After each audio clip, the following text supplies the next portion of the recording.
Hello friends, welcome to another video of Zeta Axis, and today we are going to discuss about hot deserts and mid-latitude desert climate.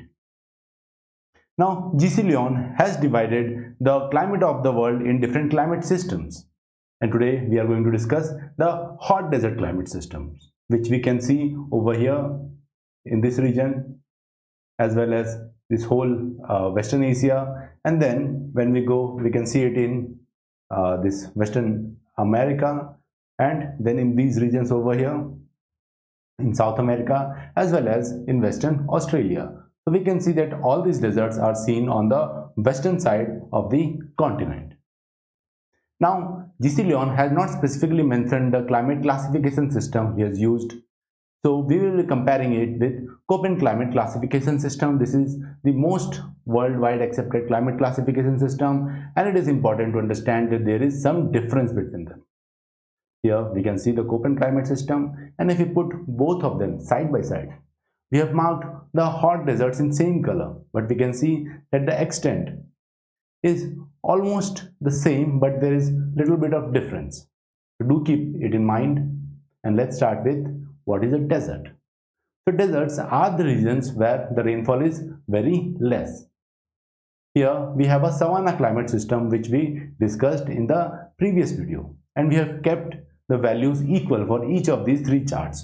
So we can see that the savanna climate system, which already has very less rainfall, even lesser than 70 centimeter. Remember, these are in millimeters. So we can see that there is very less rainfall in the savanna climate system. But when we come to the deserts, this is an example of hot desert, Sahara type desert, and here we can see that the rainfall is very less. And similarly, when we go to the mid-latitude desert, we can again see that the desert region is very small. So desert is defined by the regions which has scanty or very small amount of rainfall, which we can clearly see from both of these hot desert and cold desert region. Now here we are seeing these values of this bar graph more clearly. We can see that the rainfall is very less. Here it is 35 mm, that is 3.5 centimeters. So we can see that in both of these regions the rainfall is very less. Now these are the distribution of hot desert and cold desert. As we have earlier seen that the hot deserts, they are placed on the western side of the continent. In North America we can see it is over here. Then when we come to South America, we can see these are the regions of hot desert. This is the Atacama desert. Then we already know that there is a Sahara desert in Africa, as well as it extends in Western Asia in the form of Arabian Peninsula, and then Thar desert, Iranian deserts. In the southern side of Africa also we have deserts over here. And then when we come here in Australia, we see the hot desert. So we can see that these deserts are in western side of the continent, and this is important, and we will see why these are located on the western side of the continent. Now if we see the hot desert, then they are located on the western coast or western side of the continent, which you saw in the previous slide. Now they are located between 15 degree and 30 degree in northern hemisphere as well as in southern hemisphere.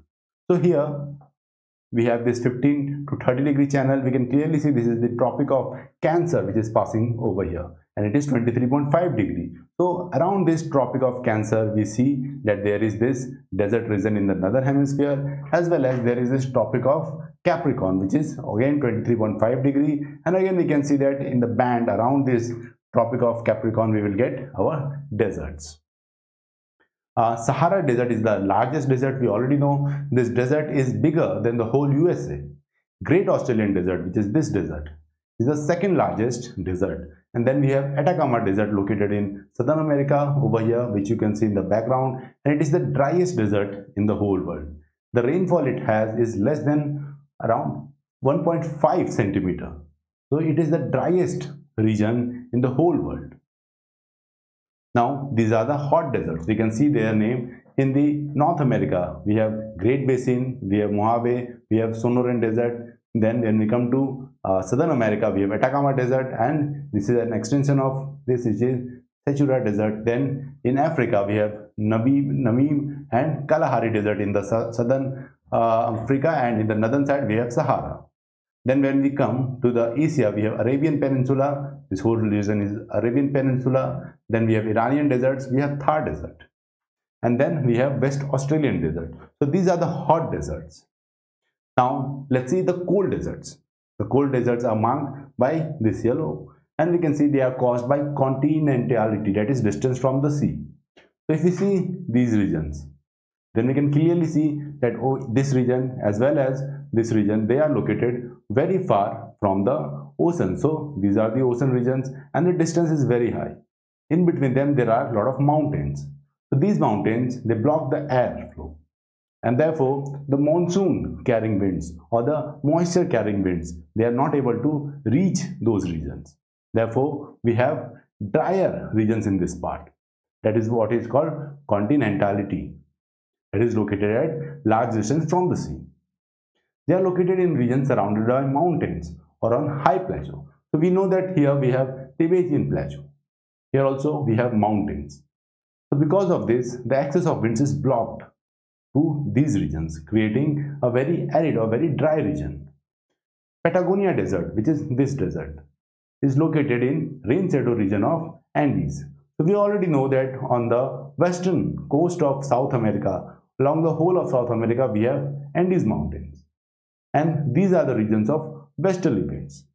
Because these are the westerly winds, the winds, they should ideally blow from here to this direction. And therefore, the Andes which are over here, they will block these winds. And these moisture carrying winds, they are not able to reach the Patagonia region. And therefore, we have arid or desert like climate in this region, even though they are just located beside the ocean. We will see this in detail in the later part of the video. So here are the cold deserts. We have Patagonia Desert, Turkestan Desert, we have Gobi Desert. This is also an extension of Gobi Desert. So these are all the hot and cold deserts combined, which are the important. There are other some smaller or lesser known deserts also.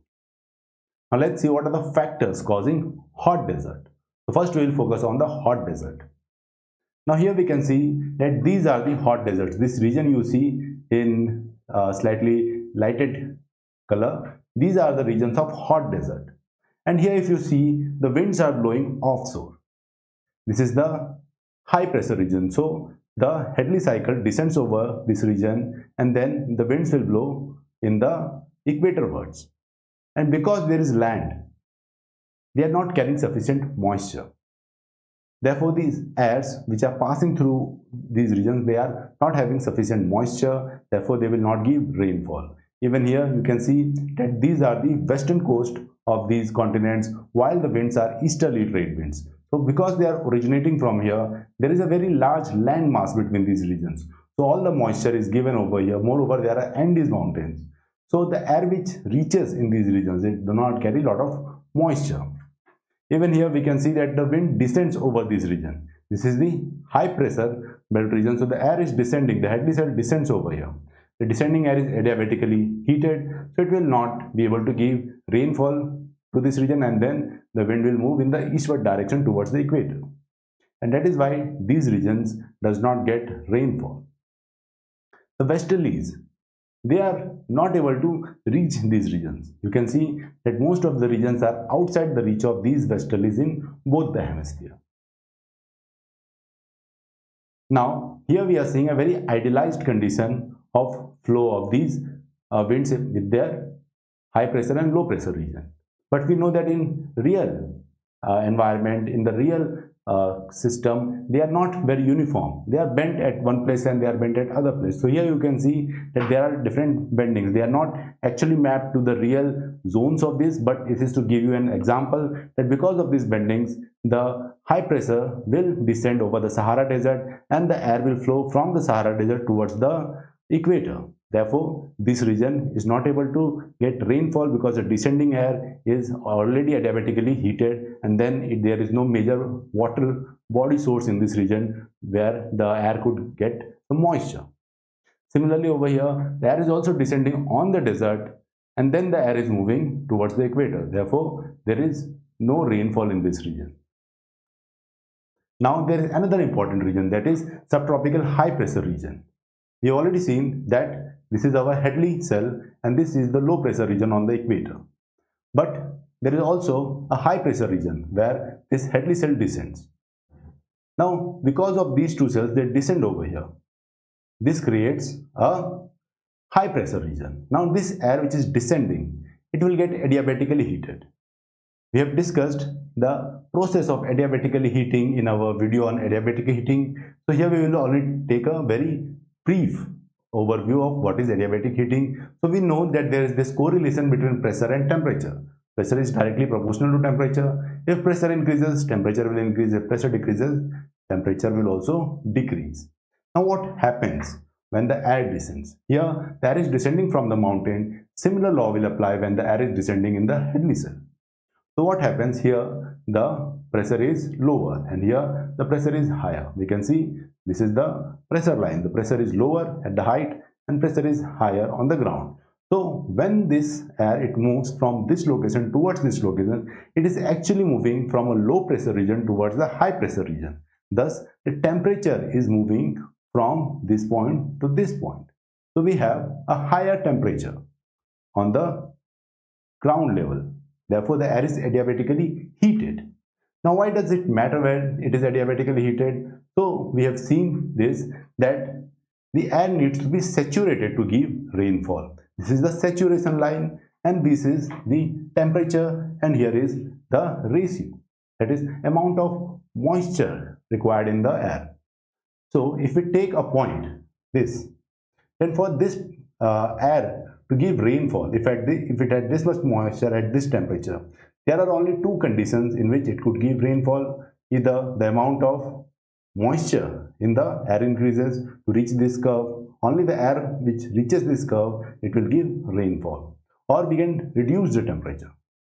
So we can see here that this much amount of moisture is required at this temperature, which is around 25 degrees. But if the air is heated because it is descending, then the temperature reaches over here. Now even more amount of moisture needs to be added to the air for rainfall, and this is the reason why the descending air it will not give rainfall. Now the third reason is the trade winds. The easterlies blow from cold region to warm region, thus increasing moisture carrying capacity of the air. So basically here the temperature is less, but when they are moving towards the equator, the temperature increases. The temperature of the air increases.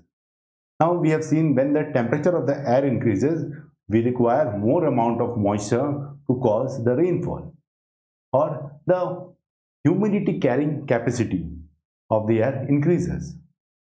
And to be more accurate, the relative humidity of the air decreases. So even though if you are not removing the moisture from the air is moving from here to this position, the temperature increases, so the relative humidity will decrease because the temperature of the air has increased even though the amount of moisture is constant. So because of this, the air which is moving from this region towards this region over a very dry area where there is no source of moisture, therefore this easterly winds, they will not be able to give rainfall to this region unless they get a source of moisture which is present only in this equatorial ocean region. Again, we already seen that when the temperature increases, that is when the air is moving from cooler location to warmer location. So we see that it will move from this temperature to this temperature. Now even more amount of humidity is required to give rainfall, and that is why it will not give rainfall, because even there is no additional source of or external source of moisture which could increase or compensate for this much amount of moisture. That is why we do not get rainfall in these regions. The fourth is the cold ocean currents on western margin of continents. Here you can see that these are the ocean currents, and there are regions. You can see that this is the region where we have cold current. Here we have warm current. So on the margin, on the western margin of continents, we can see that there is a trend. There are these cold ocean currents here. Even here we see that there is this cold ocean current. Even in Africa we can see that there is this Canary current, and even here Australia you can see there is cold ocean currents on the western side. Now these cold currents which are flowing on the western side of the continent, they have a very specific effect. when the local winds, they try to move from the ocean towards the land, they pass over these cold ocean currents. Consider these are the winds which are blowing, these are the local winds which are blowing from the ocean towards the continent. Now because these ocean currents, they are very cold, they are able to reduce the temperature of this wind, and we've already seen that when the temperature of the wind decreases, even though no additional moisture is added, it will be able to achieve the saturation, and therefore we can see that fogginess or rainfall occurs over this region. This is the oceanic part. So when the air is moving from the ocean towards the land, because of these cold currents, the moisture is converted to rainfall or fog, which is precipitated over the ocean. So when it reaches the coastal regions, all the moisture has been removed by this process. So it is because of this, the air which is moving from the ocean towards the continent, all the moisture is removed because of these cold oceanic currents which are flowing. Here we can see that because of the cold ocean currents, the wind temperature, it moves from here towards here, low temperature, from 25 degrees Celsius to 20 degrees Celsius, and when it reaches this saturation line, it will give rainfall. So the rainfall occurs on the ocean, and when it reaches the continent, there is no moisture left, and that is why on the western coast we see that the rainfall is very less in these regions. So here are all the factors which cause hot desert formation. The first is trade winds blowing offshore. We have seen that the trade winds in most of the regions are blowing offshore. Subtropical high pressure belt is there where the air is descending, and the descending air gets adiabatically heated, thus it does not give any rainfall. Then we have cold ocean currents on western margin of continent, which has a very desiccating effect, which removes the moisture from the air which is moving towards the continent. And then we have trade winds blowing from cold region to warmer region. Remember, the air is descending at the Tropic of Cancer or Tropic of Capricorn, which is cooler than the equatorial region. So when the air is moving from that region towards the equator, the relative humidity decreases because the temperature of the air increases, and therefore this air is not able to give rainfall. So let's see the rainfall characteristics of hot desert climate. The annual precipitation is generally less than 25 centimeter. So the annual rainfall is less. For in mid Atacama, we have 5 mm in 17 years. It is the driest place in the world. So this Atacama, it is the driest place because there is very less rainfall in the world. In this hot desert climate, because there is this less rainfall and less moisture in the air, we will see clear skies and hardly any cloud. These clear skies are also caused because the air is descending. We have a high pressure belt in this region, and when the air is descending, it is adiabatically heated, so it is not going to cause cloudiness, and therefore we have clear skies. Very low relative humidity, less than 30%. So the moisture in the air is very less because of the aridity, because there is no major source of moisture in these regions. Rain is scarce and unreliable. So the rain does not occur at a regular pattern. You cannot rely on this type of rainfall. East coastal regions get light rainfall from onshore winds. So we have seen that like the Sahara Desert, it extends till the Red Sea. So in those regions, in the Egypt region of Sahara, you will get some rainfall from the onshore winds on the eastern coast. But when you come to the western coast, there is desiccating effect of the cold ocean currents. We have already seen that there are these cold ocean currents which will remove the moisture from the air which is moving towards the continent. Rainfalls, when they occur as violent thunderstorms. They are sudden bursts which continue for few hours, and they are confined to small region. So basically this is a type of convectional rainfall. Here the ground, it is heated and the air, it tries to rise up at very high velocity.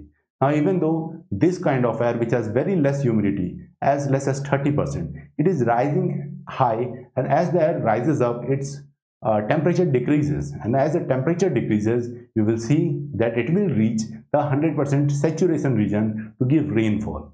But because it is convectional rainfall, because of heating of the land, therefore it is confined to a very small region, and it is also only for a very short duration. Now let's see the temperature characteristics of hot desert climate. the hot desert climate has very high temperature throughout the year. So we can see that the temperature is higher, it is even higher, above 30 degrees Celsius. Remember, this is average temperature. Now, the desert interiors have even severe climate. Their summer is very high and winter are rather cold.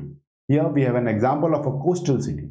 So we do not see that the winter is much colder, but it is an interior region, then the winters are really colder.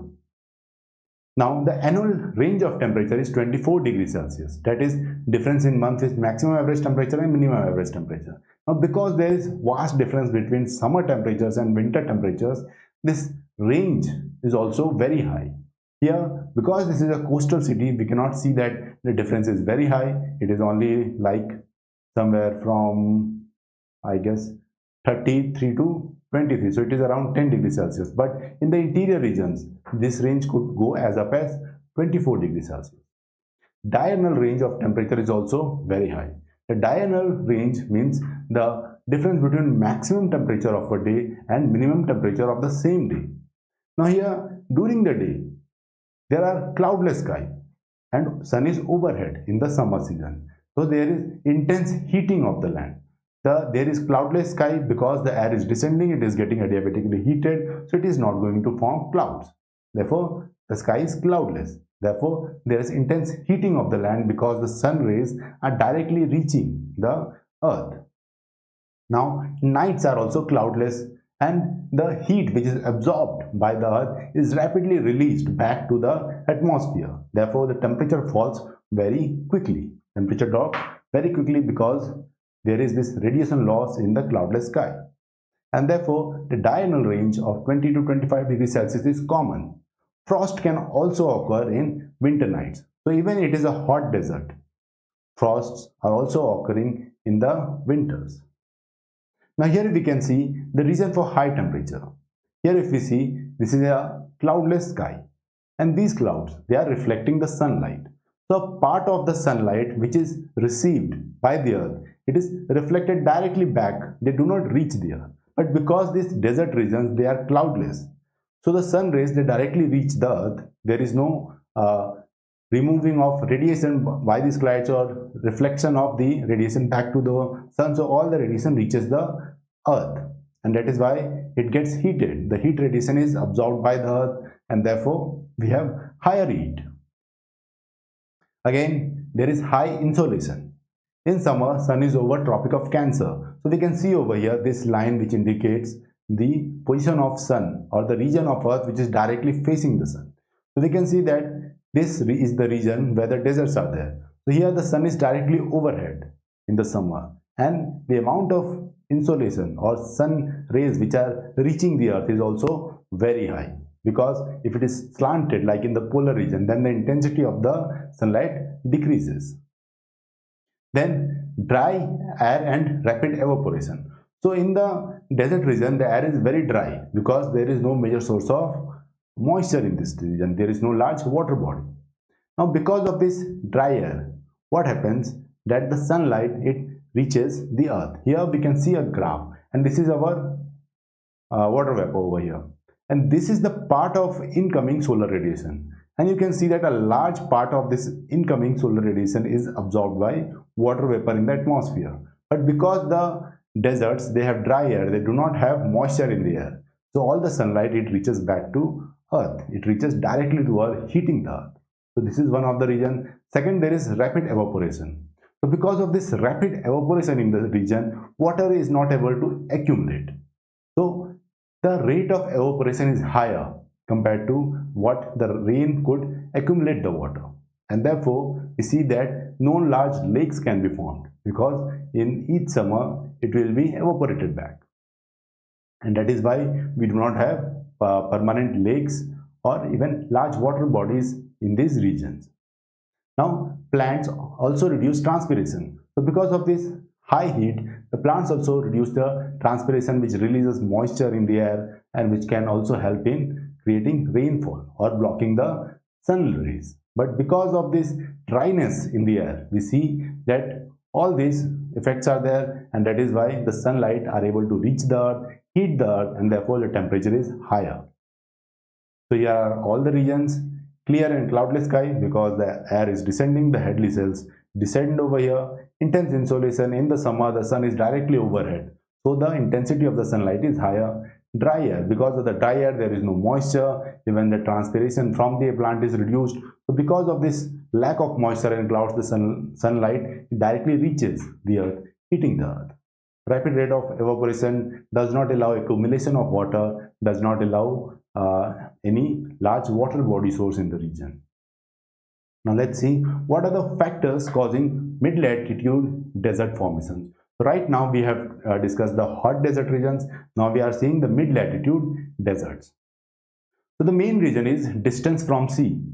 As the distance increases, the moderating influence of the sea decreases. So we know that the coastal regions, they have moderate climate because of nearness to the sea. The water has high heat capacity, that is, it can absorb higher amount of heat. What it means that if you want to increase the temperature of water by 1 degree Celsius, then you have to provide higher amount of heat. Similarly, if you want to decrease the temperature of water by 1 degree Celsius, then you have to remove higher amount of heat. So in the same amount of heat, the water will be less heated compared to land.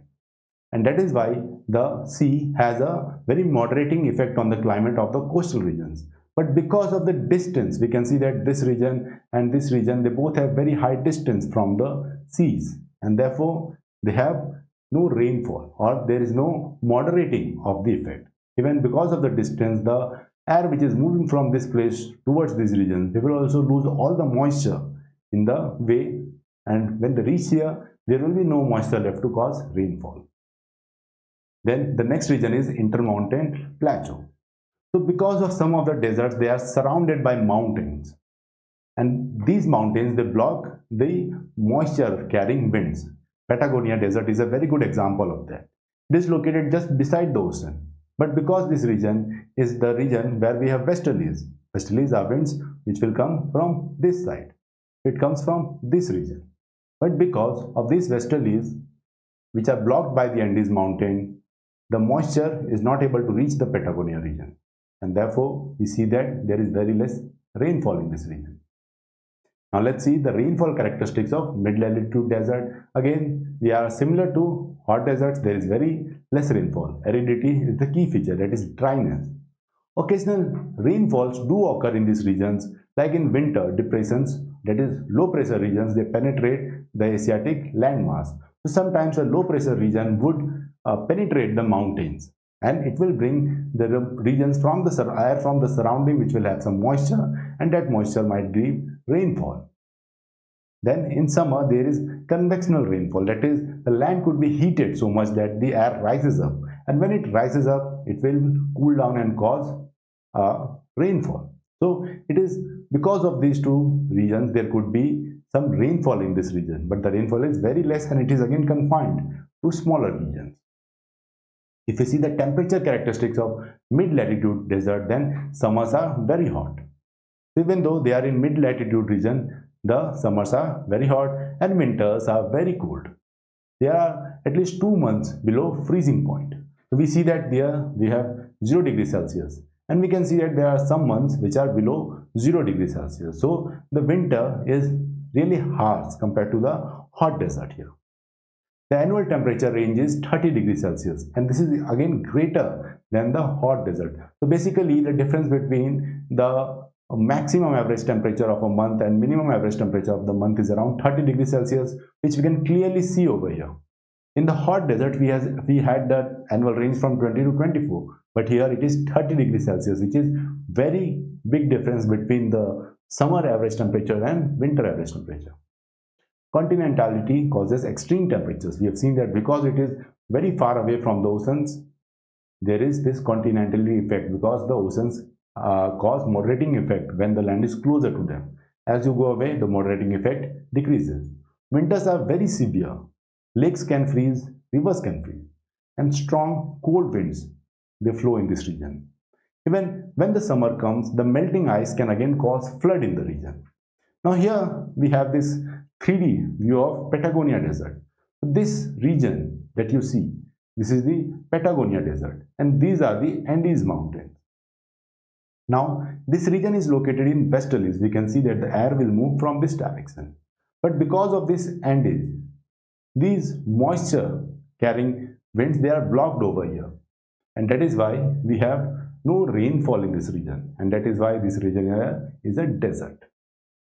Now let's also see the issue of desert soil. So this is common for both hot and cold deserts. So this desert soil is devoid of moisture. We know that the deserts have aridity. The soil has very less amount of moisture, and less amount of moisture is not good for cultivation or for crops. Then there is accumulation of salt hard pans. Here in this image we can see that there are certain white color layer on this soil. Now these are called salt hard pans. It is created because there is large amount of heat which causes evaporation of water on the soil. Now because of capillary action, water from the deeper parts of the earth, it rises up to the surface. Now when it rises up to the surface, it will bring all the dissolved minerals with it, all the dissolved salts with it to the surface. On the surface, the water is evaporated, leaving behind the salts. These salts over a time they will accumulate, creating a white colored layer which we can see over here. And these are not good for cultivation. Then the soil has low humus. Humus is basically the dead remains of the plants. It could be the leaves, it could be the tree branches which have fallen. So all these are humus, and when they are present in the soil, they enrich the soil. They increase the nutrient value of the soil. But because there are no large number of trees or plants or vegetation in the deserts, we do not see much humus in the soil. Moreover, even if there is humus or there are dead remains of these trees, then because of lack of moisture, there is very slow decomposition. So even though if the presence of these dead remains are there, they will be not readily converted into humus. Now let's see the vegetation of desert type of climate. The most dominant are the scrubs, grass, herbs, weeds. So these are the smaller plants like these over here. They are the most dominant vegetation of the desert type of climate, and they could lie dormant during dry period. That is when there is not much amount of moisture available. They can become dormant. Only roots could remain. Rest of the body could die, and when the water becomes available, they could again bring to life. Here we can see that they could remain dormant for months or even years. So they can wait for the moisture. The trees or the plants which grow over here, they are called xerophytic plants or drought resistant scrub. Their most common vegetation, cacti, thorny bushes, dwarf acacia, these are the examples of this scrub. And trees are only found when the abundant water source is there. Like the date palms, they will be only found when there are rivers or some kind of oasis or some kind of other source of water. The western coast of deserts, fog formed by cold ocean current. Fog nourishes thin cover of vegetation. So we have seen that when the air is moving on the western coast, there are cold ocean currents which create fogs and rainfall. And these fog or rainfall, it provides moisture to a very thin region of the coast. And this thin region of coast, they have good vegetation. So they nourishes thin cover of vegetation along the coastal regions. Now we see the adaptations of these vegetations. The first is long roots and well paced, and which helps in finding water. So we can see these are the grasses. They are very small above the ground, but these are the roots. So these roots are very long and well spaced. You can see that they are spread across. They are not located at one place. So it helps in finding the moisture. Reduction in transpiration. So transpiration is the water which the plants they release out. So to reduce it, there are very few or no leaves. The plants that we see over here, they generally have very small amount of leaves, and if they have leaves, leaves are waxy, leathery, hairy or needle-shaped. So the transformation or the adaptation is such that least amount of moisture is lost. Thick succulent stems to store water. Here we can see that these stems can store large amount of water, so they can sustain in the drier period. Leaves are shed when there is very less amount of water or when there is dry climate. This again reduces the transpiration. Again, when there is no water, the process of photosynthesis is reduced. Therefore, there is no benefit of having the leaves. Seeds have thick, tough skins to protect from heat. Seeds quickly germinate when moisture is available. So even the seeds here are adapted. They could survive the heat. And whenever there is little amount of moisture available, they can sprout. Now let's see the type of inhabitants of the desert climate. So this could be broken down into 5 types. Primitive hunters and collectors. So this could be the older tribes which live in the primitive environment. Then we have nomadic herdsmen. They are slightly advanced. Then we have caravan traders, settled cultivators, and then mining settlers. So let's see each of them one by one. The most example primitive hunters and collectors are the Bushmen. They are found in Kalahari Desert of Africa. And these are the most renowned. These are nomadic hunters and food gatherers. That is, they do hunting and gathering. They do not grow crops. So they are not agriculturists and they do not rear animals. So unlike other tribes, they do not domesticate or rear animals. They are very skilled hunters and they generally use bow and arrow. The arrow will be poisoned. Then they are very skilled in harvesting water in the desert because they have been living in the desert for several centuries. They are very skilled in locating and extracting water. The dew which occurs in the night, it is collected from the leaves in the morning and stored in ostrich eggshell. So this is how they could store the water which is in the form of dew in the morning. Then they could dig a hole in a damp sand and suck water. So if there is dampness in the sand, they would dig it, the water would percolate and they would drink it from there. Even they also know plants whose roots store this water. So they would take those roots and then they will squeeze it like this to get the water. So they are very skilled in finding the water. They either wear lion cloth or are very naked. So they only wear cloth around their waists or generally they could be naked. They travel in small family groups. Some is the house of Busman and it is a hollow dug beneath a thorn tree. So here we can see the house of Busmans over here and it is called Sir.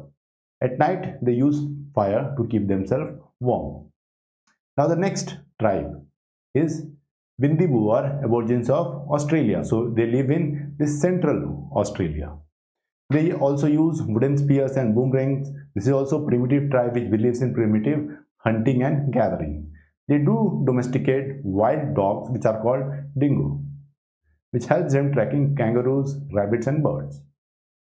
Bindibu always live near water source because they are not as skilled as the Bushmen in locating or gathering the water. They move in family in search of hunting grounds and wurleys, which are the simple shelters made of branch and leaves. Here are the houses of these Bindibu. Now let's move to the second type of nomadic herders. These are more advanced than tribesmen and they have large amount of livestock. They ride on animals. We can see that here there is an example. They are heavily clothed for sun, stormy wind and chilly nights. So they use a lot of clothes to protect themselves from different climates of the desert. Here are the examples. Bedouin of Arabia, they ride on horses, live in tents. Then we have Tuaregs of Sahara, which are also camel riders and they dwell in grass, zariba. And then we have Mongols of Gobi, which ride on horses to herd yaks.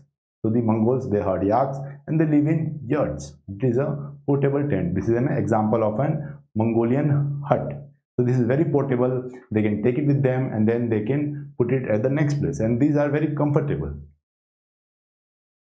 Now we see the Bedouin of Arabia. They ride on horses. We have seen they live in tents. They are nomadic herdsmen. They have large flocks of animals. So they have very big flocks which are mainly made of camels. They are engaged in trade with Karma merchants and horses. So they also do some trading which of the handicrafts which they develop. So they use it to trade. They could either trade it for some barter system or even for money. All year round wander in herds for water and green pastures. They wander in group of hundreds and follow regular pattern or routes. So they follow or they move in very large groups and they have generally fixed routes around which they would travel. Their wealth is their animals. Animals are very important to them and they have sheep, goat, camel and horses. although camel is the most important. Animals are used for milk, cheese and meat. Animal skin is used for clothes, tents, leather and water bags, and animal hair used for clothes, ropes, rugs and carpet. So they do use a lot of animal products for making their tents, for clothes and other day-to-day products. Then we have karma traders. These are even more advanced. These are the traveling merchants of desert. They used in the medieval times or in the pre-modern era to transport goods from one location to another location. They traveled across deserts. They carry wide variety of goods for trade in cities. So they carry those items with them and then they go to regions and sell them and earn money from them. Camels are used for carrying loads, so they generally rely on camel in the desert regions. In other regions, there are different types of karma. So the camels are used because they have broad padded feet. The feet are very broad and they are padded, therefore they do not sink in the sand. They can carry 160 kg approximately and walk 80 km daily. So they have very good load carrying capacity and they can also walk 80 km carrying these loads. It also provides milk and hair. So you can see that not only do they carry the load, the camels also provide milk as well as hair, which could be used for various domestic purposes. The camels, they store water in the stomach. Remember, water is stored in the stomach, fat is stored in hump. And they can go for longer periods without water or food. Now, because of the modern systems of transport, the karma traders, their importance has greatly reduced. Now the next habitants of deserts are settled cultivators. These are the people who cultivate crops. They are agriculturalists and they need water for irrigation, which is acquired from oases, rivers or dams. Now the most important form of irrigation is basin irrigation in these regions, where we see that this is the river and on the banks of this river we have this kind of barriers. So in the summer, when there is a lot of rainfall, the level of water rises in the river, then the water will be locked in these basins. When the water level reduces, water will still be locked in these regions. Now this water, it will have fertile soil, that is the soil which is brought by these rivers. So they will also settle, so it also increases the fertility of the soil. So Nile in Egypt, it supports 25 million people. In summer floods, water is collected in the basins and this is called basin irrigation. In summer crops, we see rice and cotton is grown. In winter, we have tea, barley and beans, but summer crops are the most important one. Currently, dams have been built in various regions. The examples are Aswan Dam and Sena Dam in the western or in the eastern Africa on Nile River, which helps in irrigation. Dams have also been built in Indus in Pakistan, on Tigris Euphrates in Iraq, and Colorado in Valley of California. Now there are oases in this region which supports settled life. These oases are basically depressions in the landform which are fed by water from below. So there will be a region where there is some depression and water will come from below. So there are examples. This is a Tafilalet oasis in Morocco, which is a very big oasis. Settlements are formed around the oasis and they are generally made of mud houses. And the water is used for irrigation. Here is an example. We can say this is the oasis, these are the settlements and these are the agricultural lands. Date palm is the most important tree of this desert region and it is grown in dugout hollows, allowing roots to reach deep. Now let's see the fifth type of habitants of desert, and these are the mining settlers. So these have generally come to these desert regions for either minerals like gold or they have come to work in the mines. So these are the people who have come for mineral wealth of desert. Example is gold in Great Australian Desert. They brought a lot of settlers, the mining settlers in the Great Australian Desert, and because of them, to feed them, to make them livable, water and food was transported 300 miles from Perth. Again, there is an example of copper and diamond minerals in Kalahari Desert, which brought a lot of settlers there. Then Atacama in North Chile, we have multiple minerals. Caliche, which is used in sodium nitrate, copper, and then there is this city, Chuquicamata, which is the world's largest copper town, which you can see over here. So whole town was formed because of the copper mines in this region. Similarly, silver in Mexico has formed towns in the desert, uranium in Utah, copper in Nevada, and currently oil in Saharan and Arabian deserts have also formed several cities, especially in the northern Africa. Algeria, oil wells as deep as 3 kilometers. Middle East, large network of pipelines are there, so people have to be located at various places for operation of these pipelines. Oil, which is a liquid gold, and to keep them flowing, to mine them, we require a lot of people in these desert or remote locations. Therefore, settlements are formed for them. So these are the fifth type of settlers in the desert. With this, we will conclude our video on the GC Leon hot and mid-latitude desert climate. I hope you have liked this video. There are other videos on all the climatic systems of GC Leon, so do watch them. If you have liked the video, then do subscribe to the channel and share it with your friends. And if you like what you are doing, then you can support us using the KTM ID. Thanks for watching the video.